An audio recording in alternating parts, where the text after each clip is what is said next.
दोस्तों नमस्कार। DR. Verma education में आपका स्वागत है। आज हम अंतर्राष्ट्रीय राजनीति के अंतर्गत नया पाठ लेकर आए हैं जिसका नाम है शक्ति, जो कि TGT, PGT, net, JRF, LT आदि परीक्षाओं के लिए अति महत्वपूर्ण है। तो चलिए शुरू करते हैं। शक्ति। राष्ट्रीय शक्ति। शक्ति आधुनिक राजनीति विज्ञान की केंद्रीय धारणा है। द्वितीय विश्व युद्ध के बाद अमेरिका के शिकागो विश्वविद्यालय में जिस व्यवहारवादी राजनीति विज्ञान का जन्म हुआ उसे शक्तिवादी राजनीति कहा जाता है। कैटलिन और लासबेल ने राजनीति विज्ञान को शक्ति का विज्ञान कहा। मार्गेंथाउ के अनुसार हर प्रकार की राजनीति, चाहे वह घरेलू हो या अंतर्राष्ट्रीय, शक्ति संघर्ष की एक प्रक्रिया है। अंतर्राष्ट्रीय राजनीति में हम जिस शक्ति की चर्चा करते हैं वह राजनीतिक शक्ति है। राजनीतिक शक्ति का अभिप्राय अंध मनुष्यों के कार्यों एवं मस्तिष्क पर नियंत्रण करना है।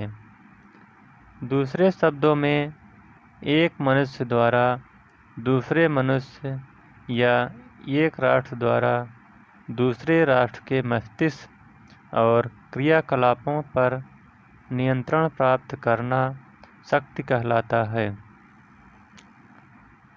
रॉबर्ट वायर्सटेड के अनुसार शक्ति बल प्रयोग की योग्यता है, न कि उसका वास्तविक प्रयोग।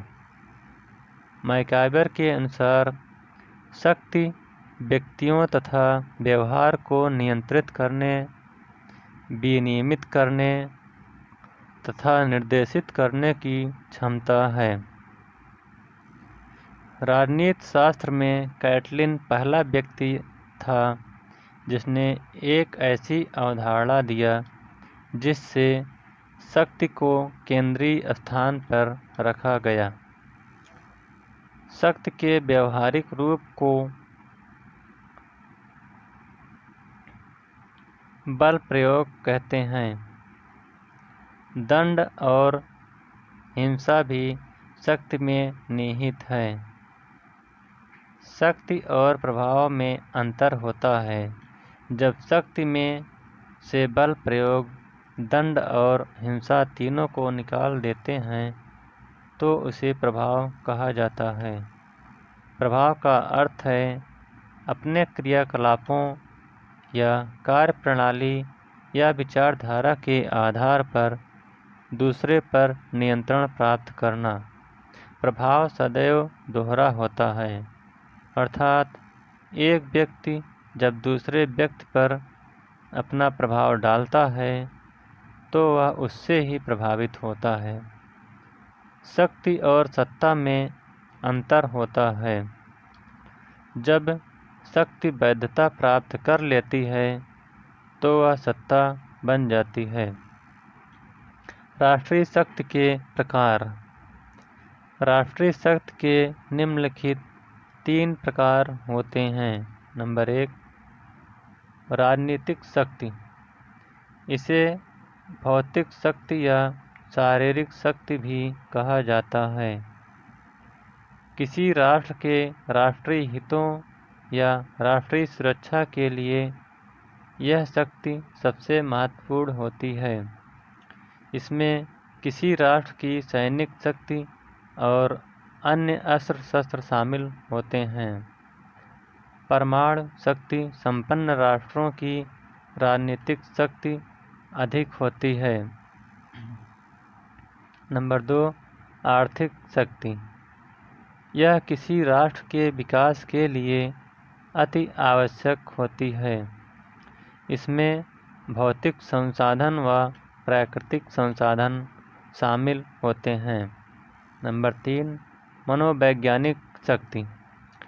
यह किसी राष्ट्र की विचारधारात्मक शक्ति है और इसके आधार पर इस बात का अनुमान लगाया जाता है कि वह राष्ट्र किस प्रकार की विचारधारा को महत्व देता है और उस राष्ट्र का मनोविज्ञान क्या है, अर्थात वह लोकतांत्रिक, साम्यवादी या फांसीवादी विचारधारा में विश्वास करता है। शक्तियों को प्रयोग में लाने की पद्धतियाँ। शक्ति के माध्यम से राष्ट्र अपने हितों को पूरा करने का प्रयास करते हैं। राष्ट्रीय हित और राष्ट्रीय शक्ति में कोई अंतर नहीं है। मार्गेंथाउ ने तो दोनों को एक माना है। इससे निम्नलिखित 4 प्रकार से व्यवहार में लाने का प्रयास किया जाता है। नंबर 1 समझाना या अनुनय विनय करना। नंबर 2 प्रलोभन या आर्थिक सहायता देना। नंबर 3 दंड या धमकी देना। नंबर 4 युद्ध करना। राजनीति में युद्ध अंतिम विकल्प होता है और राष्ट्र इससे बचने का प्रयास करते हैं। शक्ति के आधार पर राष्ट्र का बंटवारा। नंबर 1 प्रबलतम शक्ति वाले राष्ट्र। नंबर 2 महाशक्ति जैसे अमेरिका और रूस। नंबर 3 मध्यम शक्ति वाले देश जैसे चीन। नंबर 4 लघु शक्ति और नंबर 5 उपनिवेशवाद। शक्ति शून्यता। जब किसी क्षेत्र से कोई महाशक्ति पलायन कर जाती है तो उस क्षेत्र में शक्ति शून्यता पैदा हो जाती है और इस शक्ति शून्यता को भरने के लिए बाहरी शक्तियाँ प्रतिस्पर्धा करती हैं और जो विजयी होता है वह वहाँ पर अपने प्रभुत्व को स्थापित कर देता है और तब शक्ति शून्यता खत्म हो जाती है। राष्ट्रीय शक्ति और उसके तत्व।